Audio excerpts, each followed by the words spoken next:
and James is following up right behind us. It's going to be a battle between these two. He's back up in the air. What's going on with the squad?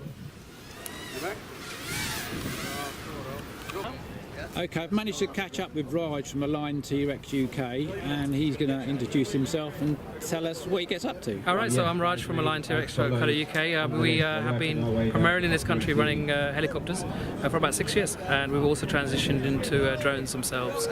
So this weekend we're helping out at the event here at Formula FPV. One of the key things we introduced here was a demo of our helicopters. Two of our pilots, Russell Cleaver and John Nobbs, yesterday did a fantastic demo for the entertainment of the people here, and Russell again today, who also flies drones, which I believe he's doing very well on at the moment. So yeah, it's been brilliant, it's been fantastic. And the weather's been a bit kinder. It's been much nicer today. Yesterday was rain. It was rain and thing, and it's, today, yeah, it's a lot better today. So, Raj, many thanks. I'll go and catch up with Russ now to Thank see you very much. what he can tell us. Appreciate it, thank you. But yeah, the privilege of things, but what goes up must come down. Yeah, what goes up must come down and go through.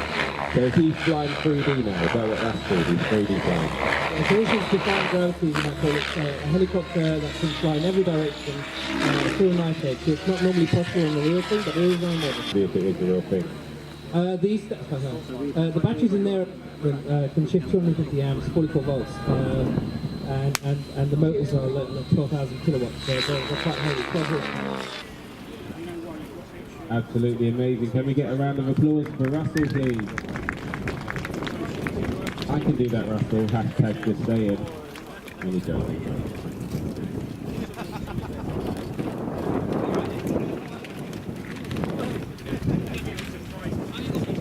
Okay, I've managed to catch up with Kai, and he's one of the sponsors of the event, and he's got some batteries. Kai, so please introduce yourself and show us your batteries. Hey guys, my name is Kay. I am the European rep of AC Lipos. You see my logos over there. We're here sponsoring London Formula FPV as a Lipo sponsor. Just want to show you guys the batteries we do here. This is the 1504S, which is quite popular among those pilots there. I think on every race you see one or two guys at least flying these green little batteries out there. What it does is these batteries have really high C rating, and they don't tend to sag towards the end. And so I just want to show you this thing here. They all come with straps and a little plastic casing for the balance lead, so you don't pull it off. And also it's got these nice little silicone covered, just so if you want to take on the plane, you need one of those. And I'm quite happy to see a lot of pilots flying it today. I'm hoping, you know, maybe we'll get a couple of winners with those batteries, and that'll be really ace. That would be good. And what I think I do like about your batteries is the plastic cover on the balance lead, because I think we're all guilty at some stage of, especially when we're balance charging, is to grip wires and we pull the wires out of the plug. Yeah. Your clip that you've put on there is going to stop the leads coming out, because obviously if those leads touch, the battery short circuits and it's not very good. So They do. I think that's very good that you're supplying these with your batteries. Yeah, that's right. Because safety is in the very heart of the designing these batteries, and not only with those things, we really want to get the pilots to get more out of these things, and I want them to use them safely. And this is also the reason why we got these things here. If you realise this battery leads are actually coming out of the middle rather than the side.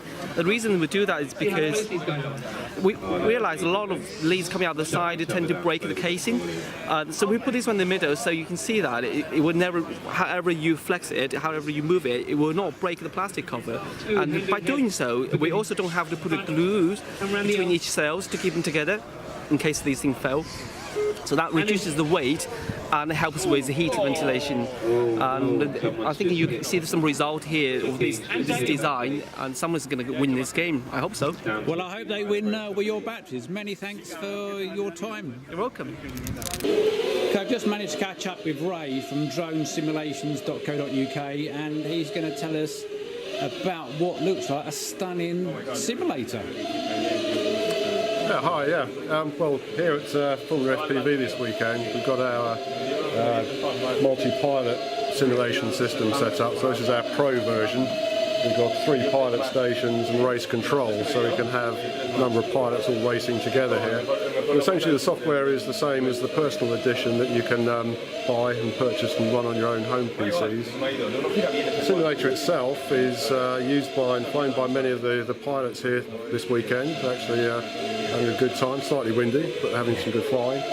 And it's also using real-world tracks, so we worked with a lot of the major race organisations such as URSA, Multi-GP. Canada, we've got we've got the Drone Expo there. And what you get when you fly the simulator is drones that you can set up and customise to be as close to your real-world drone as you can actually have. And also you've got real-world tracks, so you can either practice them, some of them actually ahead of time.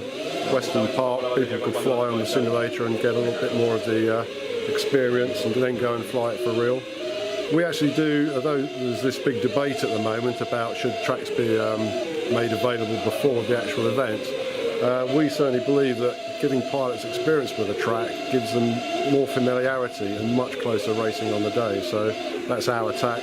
Different opinions of that at the moment across the world, but I think generally people are coming around to that point of view. So that's a quick intro as to what we're doing here and what we have. Great. Well, I'm not sure whether it comes out on camera, but the graphics actually do look superb. Just zoom in and have a look here. Is there a minimum requirement for the PC needed to run your program?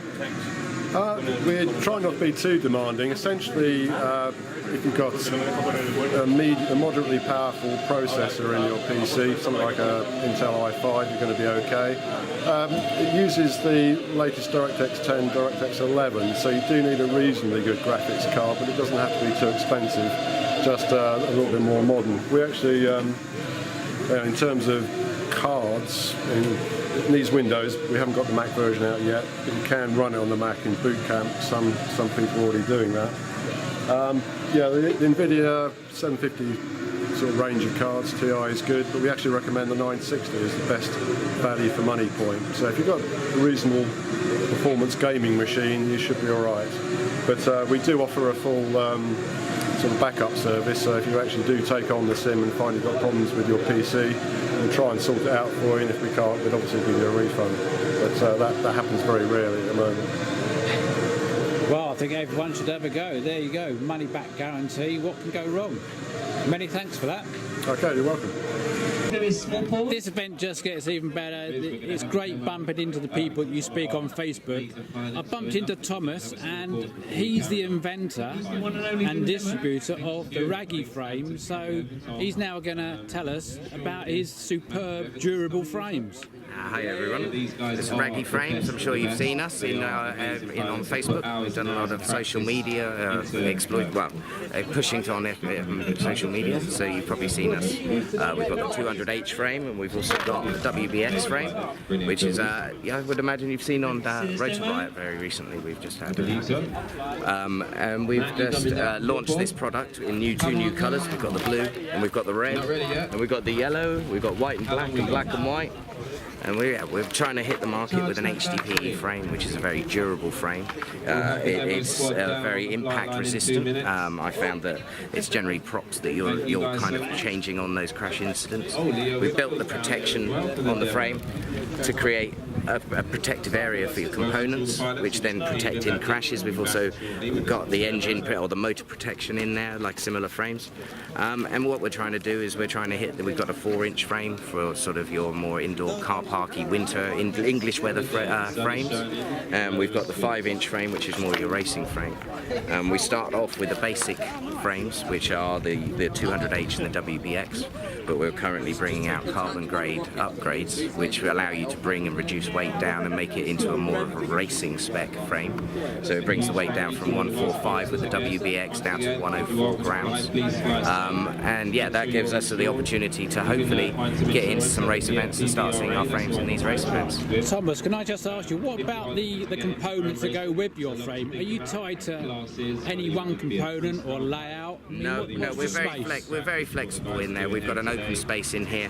The spacing for the FC board, you can see from the bottom here, is a standard FC board. Then generally put the PDB underneath. Then there's more than enough space for the ESCs in here. This is a very simple build. We call it our beginner kind of intermediate build. It's very much place it in and everything can be placed in there. There's no restriction on VTXs and so on.